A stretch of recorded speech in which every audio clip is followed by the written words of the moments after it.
그래서 독립성이 있습니다. 그러면 정착물로서 독립된 부동산으로 인정되는 것이 뭐가 있냐? 토지, 또 건물. 자, 건물이 뭐죠? 누가 만들었지? 왜 그거는 빼먹고? 항상 내가 습관을 누가 무엇을 어떻게 해? 항상 답을 할 때는 누가 무엇을 어떻게 해? 건물이 뭐죠? 사람이 무엇을 기둥과 지붕과 벽을 갖춘 것을 뭐란다? 부동산이란다. 또 뭐가 있어요? 어떤 부동산이 있노? 등기된 임목이 있었죠. 등기 안 되는 부동산은 뭐 어떻게 하지? 명의방법을 갖춰야 돼. 등기가 될 때는 반드시 등기를 해야 되고, 이 공시방법이에요. 나중에 우리가 공시란 말을 배울 거예요. 공시가 무슨 말이냐면 부동산에 대한 권리 변동 사항을 공개적으로 보여준다 이런 뜻이에요. 공시. 공개적으로 시가 무슨 말이고 보여준다 이 말이죠. 공개적으로 보여준다. 무엇을? 물권 변동 사항을. 소유권이 어떻게 변동되고 어떻게 또 전세권이 설정되고 이 물권의 변동 사항을 공개적으로 보여주는 것을 공시를 하는데 부동산은 등기를 통해서 보여주고 동산은 점유 이전을 통해서 보여주는데 부동산 중에서 등기가 안 되는 부동산은 어떻게 보여준다? 명의를 통해서 물건이 어떻게 변동되고 누가 소유권을 가지고 있고 하는 것을 보여준다 이런 뜻이야. 그럼 뭐가 있어요? 명의를 갖춘 수목이라든지 아까 미분리 과실하는 것이 있죠. 그리고 부동산 중에서 등기도 필요 없고 명인방법도 필요 없는 부동산이 뭐지? 아까 무단 경작물 하는 걸 봤다. 그죠? 그래서 부동산에 몇 종류가 있다? 6종류가 있다 하는 걸 봤습니다. 이번 시간에는 뭘 보냐면 일물 일건주의를 법정 물권 법정주의를 봅니다. 149페이지 149페이지 물권 법정주의 법전 185조를 보면 물권은 어떻게 정한다? 법률에서 정하거나 또는 관세법에서 정하는 이외에는 임의로 장설하지 못한다. 임의로가 무슨 말이에요? 내 마음대로 내 마음대로 정한다. 정할 수 없다. 정할 수 없다. 그러면 법에 딱 정한 대로 해라 말이죠. 내 마음대로 정할 수 없다. 그러면 우리 민법이 인정하는 물권은 어떤 것이냐? 넘어갑니다. 넘어가니까 150페이지에 그림이 하나 보인다. 그죠? 이거 우리가 첫날 본 거예요. 첫날 우리가 엄청 봤어. 그러니까 첫날 공부가 1년 공부를 다 본 거예요, 그게. 그래서 첫날 수업이 쉬워, 어려워? 엄청 어렵다고. 첫날 수업. 그건 극복을 해야 돼. 그 부분이 극복돼 버리면 그다음부터는 그 틀에 맞추어서 그냥 쭉 따라가면 되는 거예요. 그러니까 첫날 수업을 계속 반복해서 보셔야 돼. 그걸 극복을 못하면 맨날 헷갈려, 민법. 자, 봅니다. 물권의 종류. 1번 점유권 돼 있고 반대말이 뭐예요? 본권이죠. 본권이 무슨 말이냐면 사람이 물건을 지배할 수 있는 본질적인 내용 이런 뜻입니다. 아까 우리 이걸 봤다, 그지? 갑이라는 사람이 100분지 토지를 소유하고 있다는 것은 그 토지의 사용권, 수익권, 처분권을 지배한다 이랬죠? 그러니까 이 본권이요. 본권을 구성하는 구성 요소가 3개야. 사용, 수익, 처분. 사용, 수익, 처분으로 만들어지는 권리를 말한다? 본권이다. 그런데 그 본권을 구성하는 이 3가지 구성 요소를 완벽하게 가지고 있는 본권이 뭐다? 소유권이다 이렇게 생각하면 돼. 그러니까 동안에 이번에 소유권 돼 있죠? 그러니까 본권 중에서 가장 완벽한 본권이 소유권이고 그 다음에 소유권 반대 개념이 제한물권인데 제한물권. 소유권은 무슨 지배권? 셋 모두를 전면적으로 지배하고. 그럼 제한은 무슨 말이에요? 제한적으로 지배한다 이 말 아닙니까? 제한적으로 사용수익권만 지배하면 무슨 물권? 용익물권. 처분권만 지배하면 담보물권. 그래서 용익과 담보를 합쳐서 말한다? 제한물권 이렇게 표현한 거예요. 그 다음에 용익물권을 다시 보면 지상권, 지역권, 전세권이 있는데 지상권, 지역권은 땅 지자가 들어가니까 대상 목적물이 뭐예요? 토지만 되겠죠? 전세권은 토지, 건물 다 대상물 될 수 있습니다. 그 다음에 담보물권은 교환권, 가치권을 지배한다 이렇게 되어 있죠? 처분권을 지배하는 거예요. 그것이 유치권, 질권, 저당권이 있다. 뭐 8개를 보면 되지. 그 번호 매기 8개가 민법에 인정하는 물권입니다. 그러면 갑과 을 당사자가 합의하에 우리는 9번째 물권을 만들어 쓰기로 하자라고 정한 거예요. 그럼 그 정함은 효력이 있어요, 없어요? 그건 무효야. 그러니까 종류는 요 8개로 딱 강제가 되기 때문에 그걸 위반하면 효력을 준다, 안 준다? 안 줍니다. 그 다음 이제 어디를 보시냐 하면 151페이지 중간 밑에 보니까 동그란 3번에 간섭법상의 물권 하는 말 보이죠? 그걸 찾았어요. 요거는 이제 언제 들어가는 거냐면 이렇게 생각하시면 돼요. 민법은 사람이 정한 법입니다. 그러니까 완벽해요? 틈이 있어요? 공백이 있기 마련이에요. 사람이 완벽할 수가 없거든. 암만지 아무리 법을 잘 만들어도 틈이 있다고. 그 틈을 보충해 주는 것이 뭐다? 관습법이다. 이렇게 보면 돼. 관습법이다. 그러니까 민법 물건 8개를 가지고 물건에 대한 모든 권리관계를 운용하세요라고 정했는데 살면서 사용을 해보니까 미처 예상하지 못한 사건이 벌어질 수도 있죠. 그때 뭐가 들어간다? 관습이 들어간다. 이거는 이제 판례를 통해서 인정되는 것인데 가장 대표적인 것이 분묘기지권입니다. 분묘기지권. 그 관습법상 법정이상은 다음에 보니까 분묘기지권 하는 말 보이죠? 그게 무슨 말이냐면 남의 땅에 묘를 쓴 거야. 땅의 주인과 묘의 주인이 다른 거예요. 이 경우에 묘의 주인이 묘가 앉아있는 그 토지를 사용할 수 있는 권리가 분묘기지권인데 여기에 대해서는 민법에 규정이 있다 없다? 민법에 규정 자체가 없는 거예요. 그런데 현실적으로는 땅 주인하고 묘 주인하고 묘를 덜내라, 못 덜낸다, 다툼이 생겼을 때 법인이 재판해야 될 거 아닙니까? 재판하려고 하면 법은 마음대로 해야 돼, 기준이 있어야 돼. 기준이 있어야 되는데 민법에 규정이 있다 없다?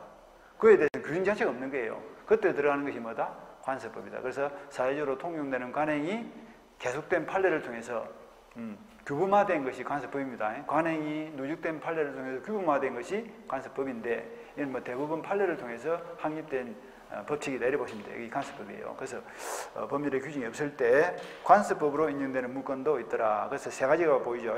그래서 관습법상 법정지상권, 분묘기지권, 동산의 양도담보권 이런 것들이 가장 대표적인 관습법상의 물건이다. 그러니까 민법은 법률로서 물건의 종류를 정하거나 아니면 관습법으로 정하거나 이렇게 해야지 당사자가 마음대로 정할 수 없다. 여기까지 보시고 그 다음 내려서 물건의 일반적 효력 되어 있죠.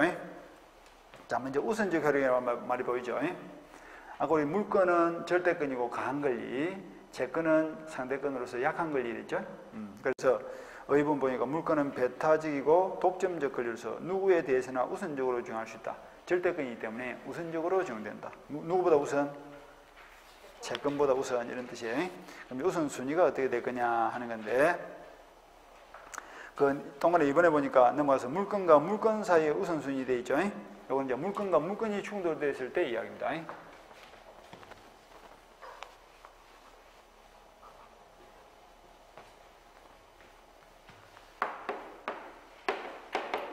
물건 대 물건이 부딪혔다. 이때는 어떻게 해결할 거냐? 원칙은 선순위가 우선한다. 선순위가 우선한다. 그런데 예외적으로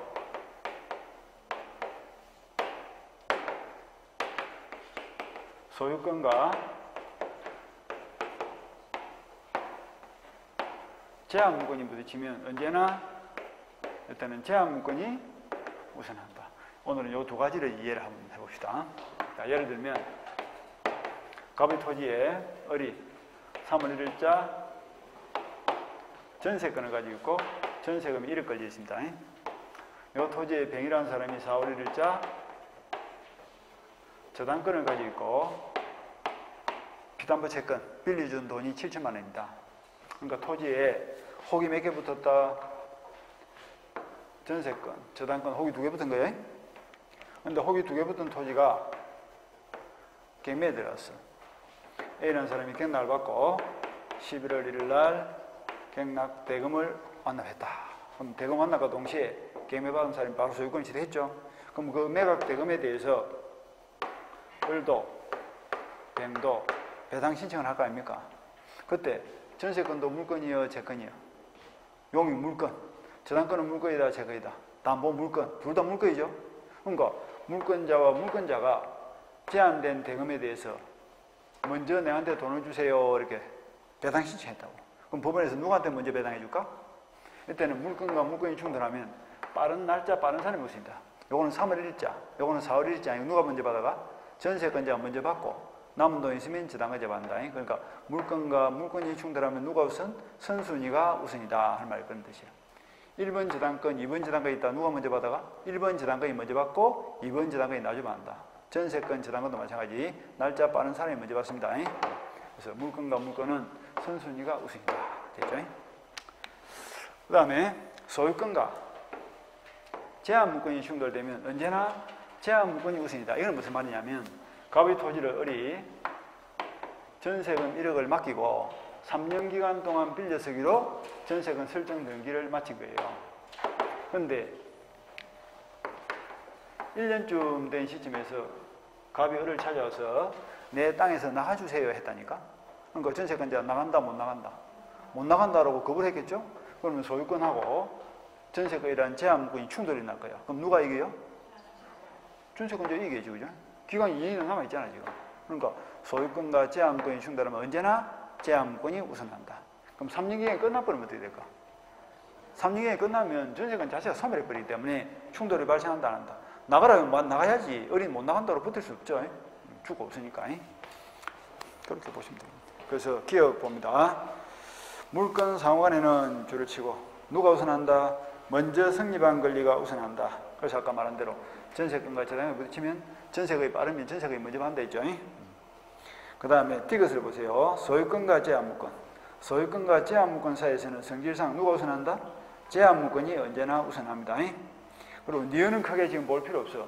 점유권은 내용이 없는 권리이기 때문에 충돌이 발생하지 않습니다. 사용수익 처분과 관계없는 권리이기 때문에 법원에 가서 뭐 배당 신청할 것도 없고, 그리고 점유권은 항상 공권을 만나면 나란히 병존하는 권리이기 때문에 충돌이 발생하지 않습니다. 그건 지금 안 봐도 됩니다. 그 다음에 양어를 2번 채권에 우선하는 권리 이래 되어 있다. 그죠? 채권에 우선하는 효력. 그건 무슨 이야기냐면 물건과 채권이 부딪혔다 이런 뜻입니다.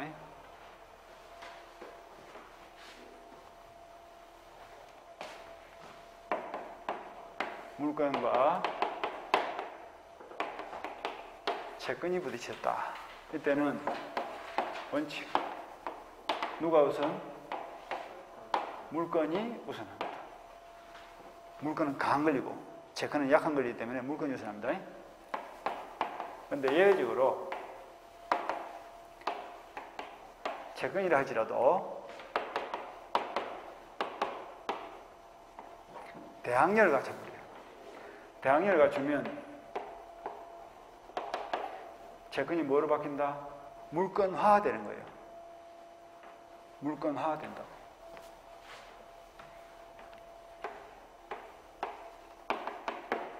물건화된다. 물건화되기 때문에 물건과 물건이 부딪힌 것과 똑같은 현상이 발생합니다. 그래서 이때는 누가 우선? 선순위가 우선이다 하는 거 있어요. 선순위가 우선이다. 그 다음에 나중에 우리가 저기 좀 더 깊이 들어가면 이런 걸 배울 거예요. 특수한 채권이 있어. 최우선 변제가 인정되는 채권이 있습니다. 요거는 날짜를 안 따지고 언제나 뭐다? 채권이 우선입니다. 그때는 언제나 채권이 우선인 경우도 있다. 이 특수 채권이에요. 우선 변제는 날짜를 따져서 빠른 사람이 우선한다 이런 뜻이고, 최우선 변제는 뭐다? 날짜와 관계없이 언제나 우선이다 이런 뜻입니다. 가로 있는 사람이 건물에 을이 3월 1일 날 임차권을 설정하고 임차 보증금이 1억 걸렸습니다. 그런데 병이라는 사람이 7천만 원 빌려주고 4월 1일 날 저당권을 설정받았다. 자, 임차권은 물건이요, 채권이요? 아까 물건 8개 머릿속에 들어갔죠? 물건 8개 뭐더라? 점유권, 소유권, 지상권, 지역권, 전세권, 유치권, 질권, 저당권, 용물권 3개, 담보물권 3개, 6개 하고, 그 다음에 점유권, 소유권 2개를 보통에 몇 개야? 8개죠, 그지? 그 8개가 민법인자 물건이야. 8개 속에 안 들어가면 뭐라고요? 채권인 거예요. 그러니까 그 8개 임차권 안 들어가죠? 그러니까 이거는 성질이 뭐예요? 채권이고, 저당권은 담보물건이죠? 이거는 물건이야. 그렇게 된 상태인데, 혹이 2개 붙은 요 건물이 10월 1일 날 누가 개매를 넣었던 개매에 들어간 거야. 개매에 들어가서 A라는 사람이 11월 1일 날 개매를 받고 대금이 나왔다고. 여기에 임차권자도 배당 신청을 하고 저당권자도 배당 신청했다. 그럼 누가 먼저 받아갈까? 저당권자가 먼저 받는 거예요. 날짜는 저당권이 한 달 늦죠. 늦어도 요거는 물건이고 요거는 채권이기 때문에 물건과 채권이 충돌하면 물건이 우선이다. 저당권자가 먼저 받고 남은 돈이 있으면 임차권자가 받는다. 요 가지가 뭐예요? 원칙입니다. 원칙. 그런데 이 임차권자가 채권이지만 임차권 등기를 해버렸다. 그럼 어떻게 될까? 임차권 등기를 하면 이것이 뭐가 돼? 물권화가 되는 거야. 물권처럼 약한 권리, 강한 권리, 강한 권리로 바뀌는 거예요. 등기를 해버리면, 임차권도 등기를 해버리면. 그런데 개매에 들어왔다. 등기된 임차권자도 배당 신청하고 저당권자도 배당 신청했다. 누가 먼저 받아갈까? 이것도 물권처럼 지급이 되기 때문에 강한 권리가 돼요. 그러니까 물권과 물권이 충돌한 거와 똑같이 지급하는 거예요. 누가 먼저 받아? 빠른 사람이 먼저 받겠죠. 이때는 임차권이 먼저 받고 저당권이 나중에 받는 거예요. 요겁니다. 임차권 같은 채권을 할지라도 대항력을 갖췄다. 등기를 해버리면 대항력이 생기는 거예요. 이 대항력이란 말이 또 무슨 말이냐면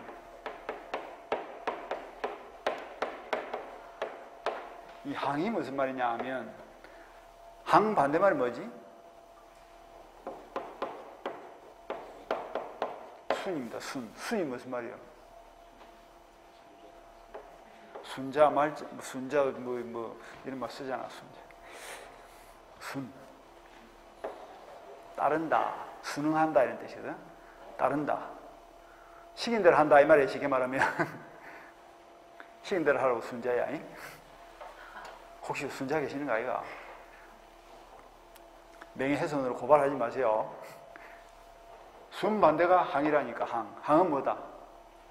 시킨 대로 한다 반대말은 뭐예요? 시킨 대로 안 한다야. 시킨 대로 안 한다는 말하지? 거절 이렇게 되는 거죠. 항은 거절이야. 거절. 거절할 수 있는 힘 이런 뜻입니다. 그게 대항력이야. 제3자에 대해서 거절을 할 수 있는 힘이 생긴다. 이게 무슨 말이냐면 3월날 임차권이 있을 텐데였고 등기가 안 된 상태에서 집의 주인이 바뀐 거예요. 그러면 새로운 건물 소유자가 임차권자를 보고 나가주세요 했을 때 이 사람은 새로운 소유자니까 물권자죠. 그죠? 이 사람은 임차권자니까 채권자 아닙니까? 등기가 지금 안 된 상태라면 나가라 그럼 나가야 돼 안 나가야 돼? 나가야 됩니다. 그게 순이에요. 순응을 해야 된다 이 말이에요. 보증금도 못 받고 쫓겨날 수가 있어. 근데 임차권자라도 등기를 해보면 어떻게 돼? 물권화 돼가지고 뭐가 생겼다고? 대항력이 생기는 거야. 대항력이 생겨. 물권화 됐단 말이나 대항력이 생겼단 말 같은 말이거든. 대항력이 생긴 이후에 주인이 바뀐 거야. 그럼 신소유자 와서 나가라 이러면 어린 뭘 한다고? 새로운 소유자의 요구에 대해서 거절할 수 있는 힘이 생겼다니까. 나간다 못 나간다. 못 나간다 이렇게 대항을 할 수 있다. 그게 대항력이야. 못 나갑니다 이렇게 버티는 거예요. 버티니까 요 보증금 1억을 누가 책임져야 될까? 조금 늘어가면 신소유자 책임을 져야 돼. 되겠죠, 그죠? 그러니까 집을 살 때 그 임차권자 대항력을 갖췄냐, 안 갖췄냐를 조사를 해보고 대항력을 갖췄으면 뭡니까? 그 보증금 1억을 내가 또 안 해야 된다는 생각을 가지고 집값을 다 주면 안 되겠죠, 그죠?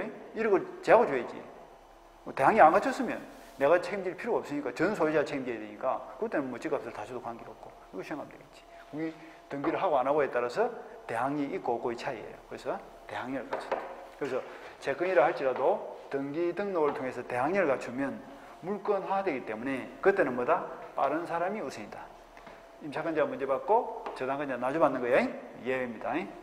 그 다음에 이제 최우선 특권 하는 게 있는데 요거는 채권이지만 소수자 보호를 위해서 날짜와 관계없이 물권자보다 언제나 먼저 주는 것이 있어.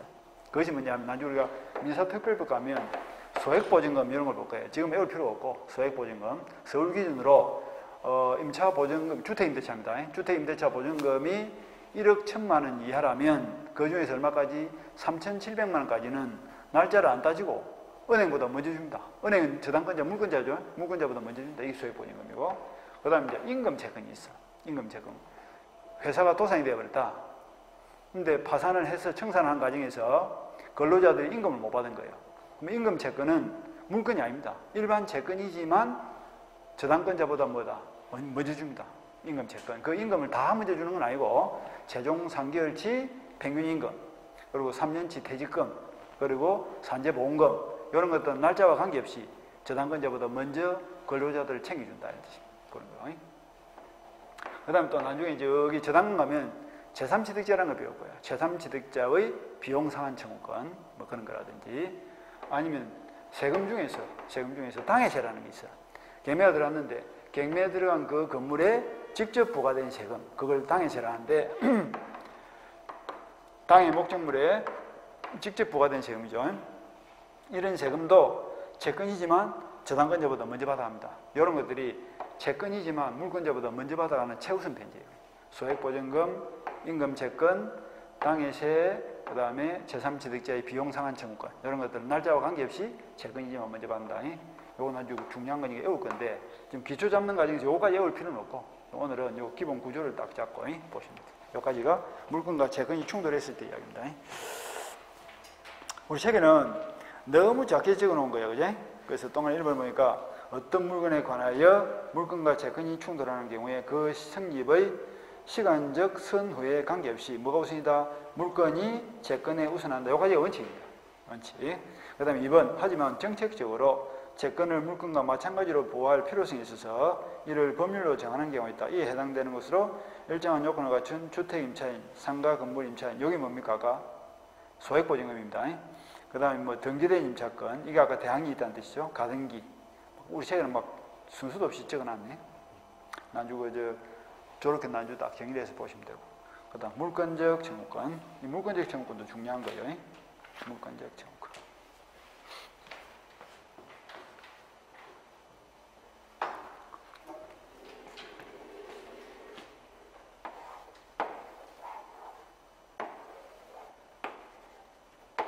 여기 물건이고, 이 물건을 둘러싸고 있는 것이 뭐다?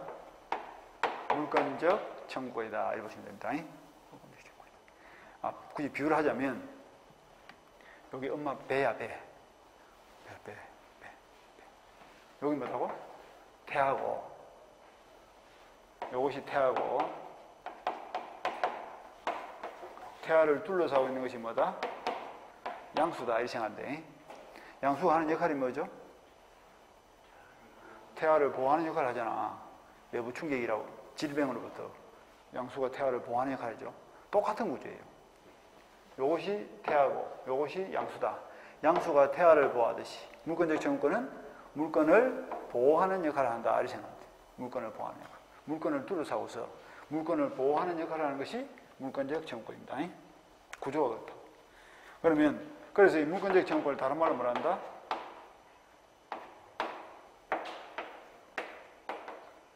보호 청구권이다 라고 합니다. 그럼 보호하는 방법이 뭐냐면 침해의 행태에 따라서 외부의 침입으로부터 보호를 하는데 그 보호하는 방법이 세 가지예요. 반환, 제거, 예방을 통해서 보호합니다. 상상해 볼까요? 갑이라는 사람이 시계를 가지고 있어요. 그런데 도둑이 들어가지고 그 시계를 훔쳐가 버렸어. 그럼 내가 그 사실을 아는 거예요. 내가 어떻게 됐다? 갑이라는 사람이 시계의 소유권을 물건을 침해받은 거 아닙니까? 그럼 가져가 버렸다니까? 그럼 그 사실을 내가 아는 거야. 가만히 있을까? 도둑을 찾아갈까? 누가 훔쳐간 건지 알았어. 그럼 찾아가서 뭐랄까? 돌려주세요. 이러면 되겠죠. 내놔라 이러지 말고 돌려주세요. 그게 뭐야? 반환이 반환. 그러니까 물건의 침해가 일어났는데 그 물건의 점유를 빼앗겼을 때는 반환을 청구하면 되는 거야. 반환을 받아오면 원래대로 회복이 될 거 아닙니까? 그 다음에 갑이라는 사람이 토지 한 필지를 가지고 있는데 A가 무단으로 그 땅에 들어와가지고 3개월째 지금 정글하고 있습니다. 갑이 뭘 침해당했지? 토지 소유권을 침해당하고 있는 거예요. 그럼 어떻게 해야 될까? 나가라 이러면 될 거 아니야. 내 땅에서 나가라. 그게 뭐야? 방해 제거죠. 외부의 침입으로부터 내 토지 소유권 행사를 방해받고 있다. 그때 나가라. 그 다음에 이거는 뭐냐면 A라는 사람이 침해를 하지 않았는데 침해할 위험성이 있다. 그럴 때 미리 뭘 한다? 예방을 청구할 수 있다. 들어오지 마라 이렇게 할 수 있다. 그러니까 물권적 청구권은 아주 예민한 보호장치로서 물건이 꼭 침해당할 경우에도 할 수 있지만 침해당할 우려가 있는 경우에도 미리 할 수도 있는 거예요. 아주 예민합니다. 그러니까 여기 담벼락이다 치면 근처에만 오더라도 뭐라? 접근 금지, 들어오지 마세요. 이게 뭐야? 예방 청구권이고 들어왔다 이러면 어떻게 해? 나가달라 이게 방해 제거 청구권이고 들어와서 가져가 버리면 뭐야? 돌려달라 이게 반환 청구권이야. 그래서 이 세 가지 수단을 통해서 물건을 보호하는 역할을 하는 것이 뭐다? 물권적 청구권이다. 이렇게 생각하시면 돼. 그러니까 물권적 청구권은 목적이다, 수단이다. 수단이다. 뭐 하는 수단이라고? 물건을 보호하는 수단이라고. 자, 수단이 되는 권리는 주다, 종이다. 이건 수단이고, 물건은 뭐가 되는 권리? 보호의 목적이 되는 권리입니다. 목적이 되는. 자, 수단은 주다, 종이다. 주종으로 따지자면. 수단은 종이지, 종. 목적은 주가 되는 거예요. 그래서 물건과 물건적 청구는 무슨 관계에? 주종 관계로 연결됩니다. 주종 관계. 그러니까 주가 가면 종도 뭐예요? 따라가야지. 주인이가 이제 종이 안 따라가면 되나? 종이 하는 역할이 주인 돌려도 따라다녀야지. 따라다니면서 주인이 무슨 위험에 처하든지 이런 뭐야. 딱 보호를 해야 될까, 이거. 호위무사 이런 거 있다, 이거 왜? 주종 관계. 주가 죽으면 종은 어떻게 해? 따라 죽어야지. 주인이 죽는데 지 혼자 물덩물덩 살아가지고 할 일이 없는데, 주가 가면 종도 따라가고, 주가 죽으면 종도 따라 죽고, 그게 뭐다? 물건적 청구권 운명이요. 그러니까 소유권이라는 물건이 이전돼 가면 소유권을 둘러싸고 있는 보호장치 물건적 청구도 따라가고, 소유권이 소멸하면 소유권에 의한 물건적 청구도 따라 죽고, 그리고 물건적 청구권은 물건과 분리 처분이 돼야 안 돼. 분리 처분도 안 돼. 종은 주인과 분리되면 안 된다니까. 주는 종과 분리될 수 있지만 종은 주인과 분리해서 처분할 수도 없다. 여기 물건적 청구권의 내용이에요. 다시 본다. 물건적 청구권이 하는 역할은 뭐죠? 물건을 보호하는 역할이고, 보호하는 방법은 몇 가지가 있다? 세 가지가 있다. 가져가 버렸다. 돌려주세요. 들어와서 현실적으로 방해를 하고 있으면 나가주세요. 제거를 청구할 수도 있고, 방해할 위험이 있을 때는 미리 뭘 한다? 들어오지 마세요. 이렇게 예방을 청구할 수 있고, 담벼락에 넘지 마세요. 예방을 청구. 요 세 가지 수단을 통해서 물건을 보호하는 역할을 하는 것이 뭐다? 물건적 청구권인데, 물건과 물건적 청구권은 무슨 관계로 연결되어 있다? 주종 관계로 연결되어 있기 때문에 운명을 같이 한다, 달리 한다. 운명을 같이 한다. 그래서 이전되면 따라가고, 소멸하면 따라 소멸하고, 분리해서 처분될 수 없고, 독립해서 소멸시에 걸리지도 않습니다. 그게 종의 운명이에요. 종의 운명. 이 주종관계라는 것이 상당히 중요합니다. 앞으로 계속 나올 거예요. 주종관계. 이렇게 딱 보시면 돼요. 이제 봅니다. 물건적 청구권 의의를 봅니다. 물건을 직접적 배타적으로 지배하는 것을 내용하는 물건이 온전하게 실현되려면 그 지배 가능성이 교란되거나 그럴 우려가 있을 때 이를 회복하거나 예방을 할 수 있는 법적 수단이 필요하다. 그 수단이 뭡니까? 물건적 청구이다. 그래서 물건적 청구권은 이처럼 줄을 쳐. 물건적 청구권은 이처럼 물건의 온전한 실현을 위하여 법에서 인정하는 구제수단이다. 물건적 청구권이 하는 역할이 뭐라고? 물건을 구제하고 보호하는 수단이다. 내려가서 방해의 모습에 따른 분류 이래가지고 A번에 뭐가 보여? 반환이란 말이 보이죠? 어떨 때 하는 거지? 가지가 버렸을 때, 들어와서 깔고 앉아 있을 때, 가지가 버렸을 때, 깔고 앉아 있으면 뭐라? 나가라. 이렇게 제거를 청구해야 되고, 가져가 버리면 돌려달라. 반환을 청구해야 되고, 들어올 위험이 있으면 들어오지 마라. 예방을 청구하면 되겠죠. 그래서 타인이 근원 없이 물건의 목적물을 점유하는 게 가져가 버렸다. 가져가 버렸다. 그때는 반환을 청구하고, 그 다음 B번 방해 제거, 그 다음 점유의 침해 이외의 행태로 물건의 실현을 방해받고 있다. 이때는 나가라. 제거를 청구하면 될 것이고, 방해 예방은 언제? 그 밑에 줄 장래, 방해가 생길 염려가 있는 경우에 미리 그 예방을 청구하는 권리가 방해 예방 청구권이다. 자, 시계를 훔쳐가 버렸다. 그럼 뭘 청구한다고? 돌려주세요. 반환을 청구하면 될 것이고, 다른 사람이 내 땅이나 내 건물에 무단으로 들어가지고 내 토지나 내 건물의 사용을 방해하고 있다. 그럼 어떻게 해? 나가달라. 제거를 청구하면 될 것이고, 우리 집에 담을 넣으려 한다. 그럼 뭐라? 미리 들어오지 마세요. 예방을 청구하면 되겠죠. 그렇게. 그 다음에 쭉 넘어가서 동그라미 3번을 봅니다. 물건적 청구권의 성질. 자, 아까 물건은 주다, 종이다. 주, 물건적 청구권은 종. 그렇게 딱 물어서 엮고. 따라서 기억 봅니다. 물건적 청구권은 물건으로부터 발생하고, 종은 주인으로부터 발생하고, 물건과 분리하여 처분할 수 없다. 물건이 가면 따라가야 돼. 분리하면 안 돼. 그리고 이처럼 성립과 존속에 있어서 종은 주인에 의존한다. 그 물건에 의존한다는 면에서 그 권리는 물건적이다. 말을 참 희한하게 하는데. 그 다음에 청구권은 말 그대로 크게 볼 건 없습니다. 나가달라, 들어오지 마세요. 이게 청구하는 권리다. 크게 중요하지 않고.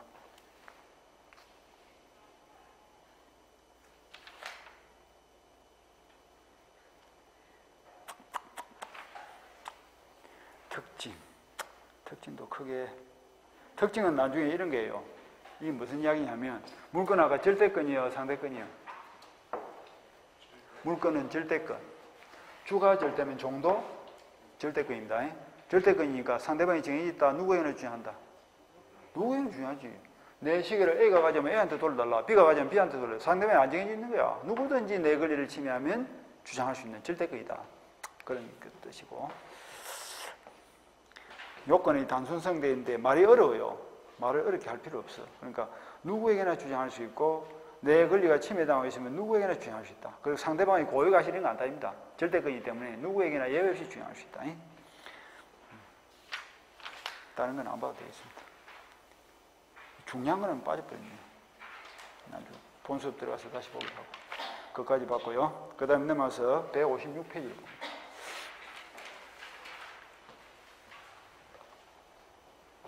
오늘 요거는 알고 있어야 돼. 요 구조는. 물건의 정부에 하는 역할이 뭐다? 물건을 보호하는 역할인데, 보호하는 방법 몇 가지 있다? 세 가지 방법으로 보호하고, 물건과 물건의 정부는 무슨 관계다? 주종관계로 연결되기 때문에, 물건이 이전되면, 소유권이 넘어가면 소유권을 보호하는 종들도 따라가고, 소유권이 소멸하면 종의 역할이 필요 없잖아요. 이제 따라 죽고. 그 다음에 종은 주인과 분리해서 처분할 수 있다, 없다? 없다. 따로 놀면 안 되는 거야. 항상 따라 돼야 돼. 대통령은 굳이 비유를 하자면, 그렇게 비유하면 안 되는데, 굳이 비유를 하자면, 대통령은 뭐야? 주, 경호는 종이라면 되지. 경호는 종은 아닌데, 하여튼 그렇게 비유하죠. 이러면 하도 이해를 못하면. 알아듣겠지? 대통령은 주, 경호는 종. 대통령이 가면 경호는 따라가고, 경호는 혼자 놀러 다니면 돼, 안 돼? 분리되면 안 돼. 대통령 뭐 가만히 있어서 내 놀다 오게 하면 안 된다니까. 분리해서 처분할 수 없고. 대통령이 죽으면 어떻게 돼? 따라 죽으려고 놀아야지. 따라 죽으려고. 그걸 생각하면 되겠네. 옛날에 순장 이런 게 있었다, 이가. 순장제도 있었죠, 그지?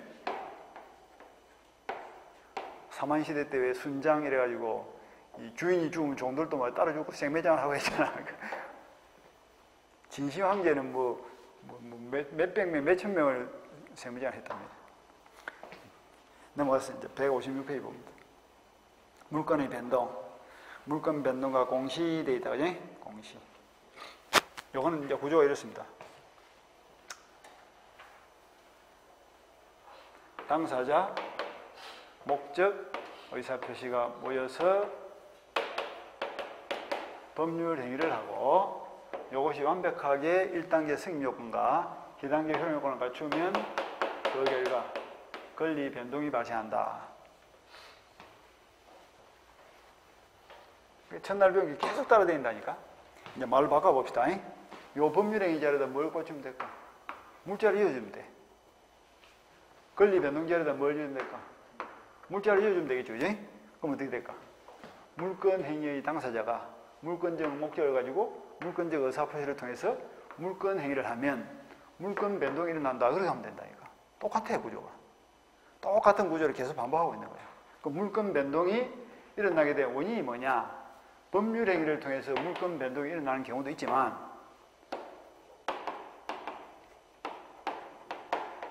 법률의 규정에 의해서 물건 변동이 일어나는 경우도 있습니다. 그러니까 물건 변동을 일으키는 원인은 딱 두 가지. 뭐죠? 법률 행위를 통한 물건 변동이 있고, 그게 법률 행위가 물건 행위야. 법률 행위를 통한 물건 변동이 있고, 법률 행위를 하지 않더라도 법률의 정한 요건이 갖춰지면 당연히 물건 변동이 일어나는 경우가 있다. 자, 그게 무슨 말인가? 갑이라는 사람이 토지 100번지를 을가 3월 1일 날 매매 계약을 맺고 대금 1억에 5월 1일 날 이행을 하기로 했다. 우리 첫날 배운 거죠? 이행이 무슨 행위입니까? 물건 행위죠, 그죠? 그럼 5월 1일 날 이행 날짜 되면 을은 갑에게 대금 1억을 지급할 것이고 갑은 을에게 소유권 등기를 넘겨주겠죠? 그러면 갑에게 있던 소유권이 어디로 갑니까? 을에게 넘어갈 거 아닙니까? 소유권은 물건이요, 채권이요? 물건이죠. 그러니까 갑에게 있던 소유권이라는 물건이 등기를 통해서 을에게로 넘어갔단 말이야. 물건 변동이죠. 그런데 물건 변동이 왜 일어났어요? 매매 계약이라는 법률 행위를 했기 때문에 물건 변동이 일어난 거 아니냐. 이 물건 변동을 말한다? 법률 행위를 통한 물건 변동이다. 이렇게 표현한다고. 그때는 뭘 해야 된다? 등기를 해야 되는 거예요. 등기. 등기가 뭐냐면 공시야, 공시. 이게 공시 방법입니다. 갑에게 있던 토지 소유권이 을에게로 왜 넘어왔는지, 언제 넘어왔는지 이걸 공개적으로 보여주는 것이 공시인데 등기를 했을 때 물건 변동이 납니다. 그런데 갑이라는 아버지가 토지 한 필지를 소유하고 있다가 3월 1일 날 사망을 했어. 사망과 동시에 뭐가 될까?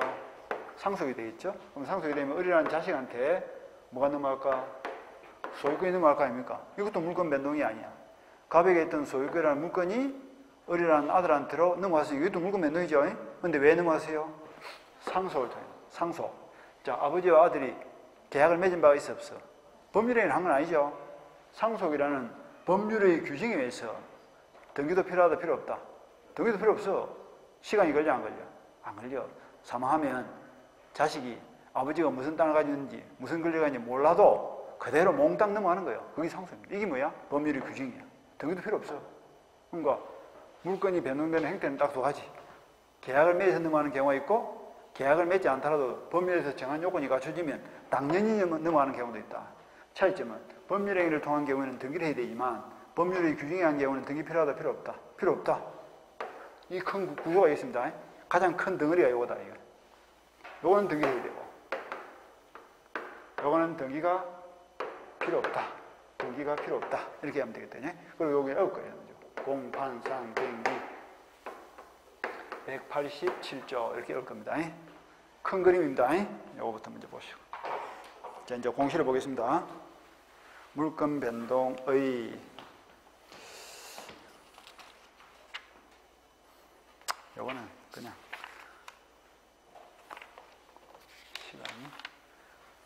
시간이 한번 밀리니까 자꾸 밀리네. 자, 지금까지 본 걸 잠깐 보고 쉬겠습니다.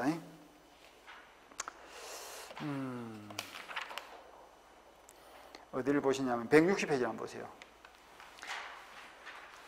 160페이지를 보시면 큰 타이틀 제2질에 부동산 물건의 변동 되어 있죠. 그거 보니까 작은 타이틀이 뭐라 되어 있어요? 법률 행위에 의한 물건 변동, 또 법률의 규정에 의한 물건 변동 이렇게 되어 있죠. 여기 가장 큰 그림이야, 이게. 그래서 법률 행위를 통해서 물건 변동이 되는 경우가 있고 법률의 규정에 의해서 물건 변동이 되는 경우가 있는데 법률 행위라는 경우에는 등기를 해야 된다, 안 해야 된다? 둘째 줄, 등기가 있어야 물건 변동이 일어난다. 행식주의를 되어 있죠. 등기라는 행식을 갖추어야 물건 변동이 일어납니다. 그런데 이번에 법률의 규정에 의한 물건 변동은 상속, 공용징수, 판결, 갱매, 기타가 되어 있죠. 이걸 머리 글자를 따서 공, 판, 상, 갱기 동안 딱 쳐볼까? 공, 공용징수, 공, 판, 판결, 상, 상속, 경, 갱매, 기, 기타, 공, 판, 상, 갱기죠. 공, 판, 상, 갱기에 의해서 물건 변동이 날 때는 등기 필요하다 필요 없다. 등기 첫째 줄것 선물이 물건의 취득은 등기를 요하지 아니한다. 그러나 등기를 하지 않으면 처분하지 못한다 이렇게 되죠. 그러니까 자식이 아버지로부터 상속을 받을 때는 등기 필요하다 필요 없다. 등기 필요 없어. 자식한테로 소유권이 바로 넘어옵니다. 근데 넘겨받은 소유권을 자식이 제3자에게 팔고 싶다 그때 어떻게 되니까 매매 계약을 맺고 매매는 뭐야? 법률행위니까 등기 해줘야 되겠죠. 등기 해줘야 되는데 취득할 때 등기 필요 없다 이 말이지. 공판상경기 큰 그림이 이렇습니다. 두 개를 먼저 딱 보고 여기 해당되는 것 등기 필요 없고 법률행위를 하는 경우에는 등기를 해야 된다. 매매 계약매에 넘어갈 때 등기해야 된다는 뜻이죠. 그 그림을 먼저 보고 나서 그 다음에 이제 앞으로 들어와서 이제 공시방법을 보면 될 거예요. 156페이지 공시방법을 보면 돼요.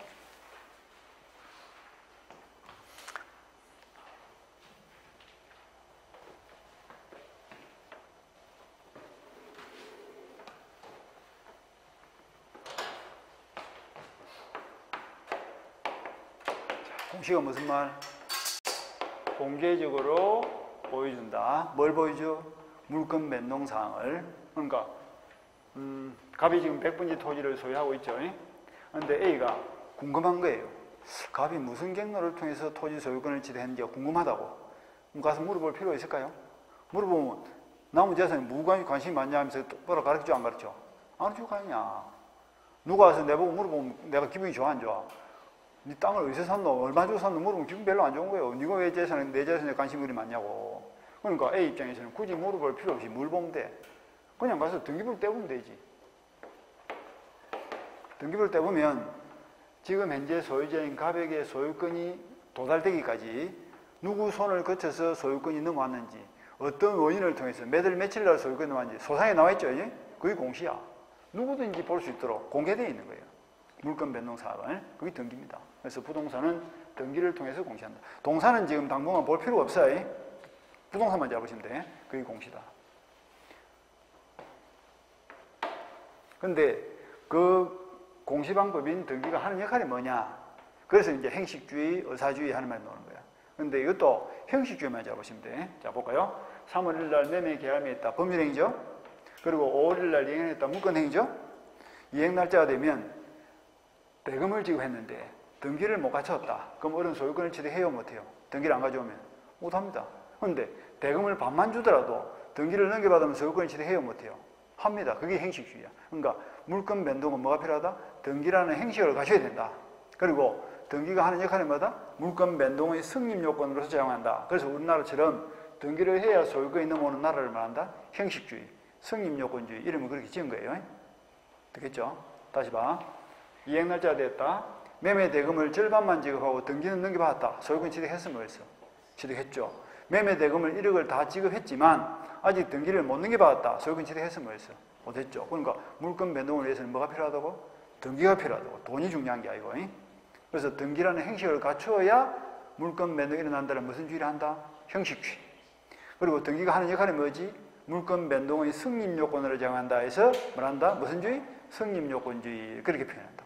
그게 우리나라가 취하는 법 제도입니다. 그런데 프랑스처럼 의사주의를 취한 나라는 3월 1일 날 매매 계약을 체결하고 소유권 이전에 합의만 되면, 합의가 뭐야? 의사죠. 의사 합치만 되면 바로 소유권 넘어와 버려요. 등기를 안 해도 소유권 넘어온다고. 그게 의사주의인데 그거는 우리가 볼 필요가 있다, 없다? 없다. 우리 거는 똑바로 알고 있으면 돼. 그리고 의사주의, 행식주의는 학문적인 문제이기 때문에 시험에서 직접적으로 물어보지는 않습니다. 그러니까 우리나라는 무슨 주의를 취한다? 형식주의를 취하고 성립요건주의를 취하기 때문에 반드시 뭘 해야 된다? 등기라는 공시방법을 갖추어야 부동산 물권 변동이 일어나는 것이 원칙이다. 이렇게만 딱 알고 있으면 돼. 정리를 하자면 그것만 딱 알고 있으면 됩니다. 자, 봅시다. 그래서 어디를 보냐? 157페이지. 동안은 3번을 딱 보시면 돼요. 동안은 3번.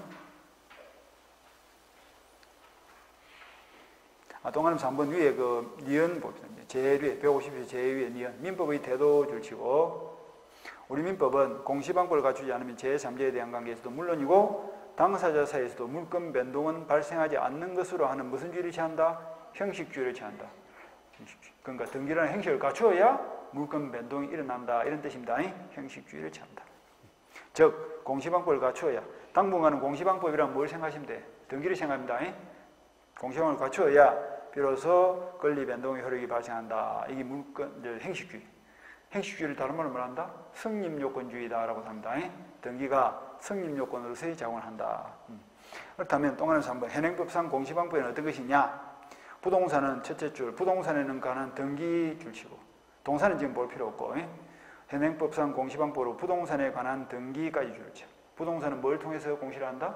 등기를 통해서 권리가 변동되는 과정을 공시를 한다. 그런데 아까 부동산 6개 중에서 등기가 안 되는 부동산도 있었죠. 그때는 어떻게 하지?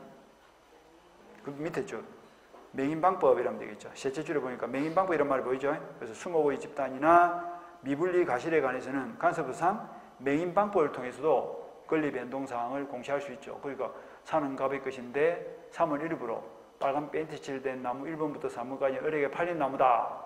맹인을 갖추면 그것도 등기된 것과 똑같이 공시방법으로 역할을 하기 때문에 맹이 되는 순간 나무색으로는 산으로부터 독립이 되어서 목수아 씨가 소유권을 가져간다 이랬죠. 이렇게 다시 정리를 합니다. 부동산은 공시방법을 어떻게? 등기를 통해서 공시를 하는 거예요. 그러니까 등기가 안 되는 부동산은 어떻게? 맹인방법을 통해서 공시합니다. 그럼 거꾸로 등기가 되는 부동산은 맹인을 하면 돼요, 안 돼요? 안 되는 거예요. 아까 말한 대로 등기는 법률이 인정하는 공시방법이고 맹인방법은 간섭법이 인정하는 공시방법이에요. 그런데 간섭법은 아까 언제 들어간 데 있죠? 법률이 있을 때 없을 때, 법률의 공백이 있을 때 그 공백을 보충해 주는 것이기 때문에 법률이 있으면 법률로서 하고 법률의 공백이 있을 때 간섭이 들어가. 그러니까 토지나 건물처럼 등기 제도가 완비된 부동산은 맹인을 갖추면 돼, 안 돼? 맹인 방법으로 공시하면 안 돼. 그건 반드시 등기돼야 됩니다. 그리고 나무 한도구로처럼 등기부가 없을 때 비로소 뭘 한다? 맹인 방법을 통해서 공시를 하는 겁니다. 그렇게 하고 있습니다. 그 다음에 넘어가시고. 넘어가면 공신의 원칙이 하는 말 보이죠? 공신. 자, 공신이란 말이 나왔어요. 공신은 무슨 말이냐면 공개적으로 믿었다 이러면 안 되고 잘못된 공시방법을 믿었다 이런 뜻입니다. 믿었을 때 믿은 대로 효과를 주면 그거는 공신력이 있는 거고 믿은 대로 효과를 안 주면 그거는 공신력이 없는 건데 우리나라 등기에는 공신력이 있다 없다? 공신력이 없다. 요 말만 이해하신다. 오늘은 아주 간단한 구조죠. 그죠? 등기가 되면 등기를 하고 등기가 안 되면 메인 방법을 갖추면 되는데 우리나라 등기에는 공신력이 없기 때문에 잘못된 등기는 믿었다 할지라도 믿은 대로 효과를 준다 안 준다? 안 준다. 안 준다. 그 말을 이해하시면 돼. 우리나라 등기는 공신력이 없다. 따라서 믿었다 할지라도 등기를 믿고 살다 할지라도 그 등기가 잘못된 등기라면 공신력이 없기 때문에 소유권을 취득한다 못한다? 못한다. 그 말을 이해합시다. 자, 볼까요? 갑이 100번지 토지를 소유하고 있는데 을이 3월 1일 날 서류를 유지해가지고 자기 명의로 등기를 넘겨버렸습니다. 자, 이 등기는 유효, 무효. 유효 등기는 무효입니다. 이제 등기가 유효냐, 무효냐를 또 판단하는 방법이 있어. 이렇게 생각하시면 돼요. 우리나라 등기는 그것이 유효하기 위해서는 두 가지 요건을 갖춰야 됩니다. 그것이 뭐냐면 행식적 유효성과 실질적 유효성을 갖춰야 된다. 행식과 실질이 갖춰진 등기는 유효다 이런 뜻이에요. 두 가지 요건을 갖춰야 돼요. 행식이 뭐냐면 등기가 존재하고 있어야 되고 실질은 그 존재하는 등기에 걸맞는 실질적인 권리관계가 있어야 됩니다. 그럼 등기가 존재한다는 말이 무슨 말이냐면 등기부에 등기 내용이 기록이 되어 있어야 된다 이런 뜻이에요. 그게 등기입니다. 공시법 요새 배웁니까? 공시법이란 법을 몰라? 등기법은 배워요?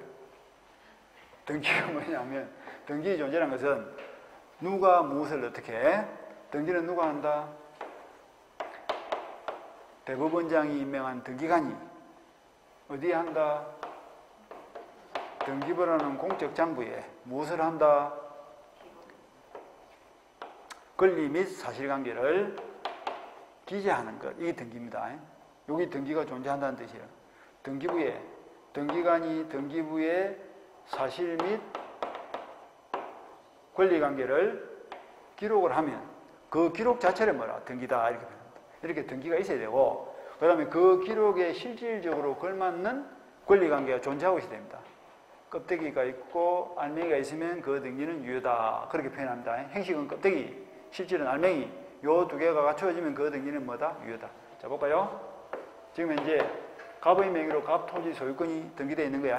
그러니까 갑 명의로 등기라는 행식도 갖춰졌고 갑이 실질적으로 소유권이라는 권리를 가지고 있으니까 이 등기는 유효다, 무효다?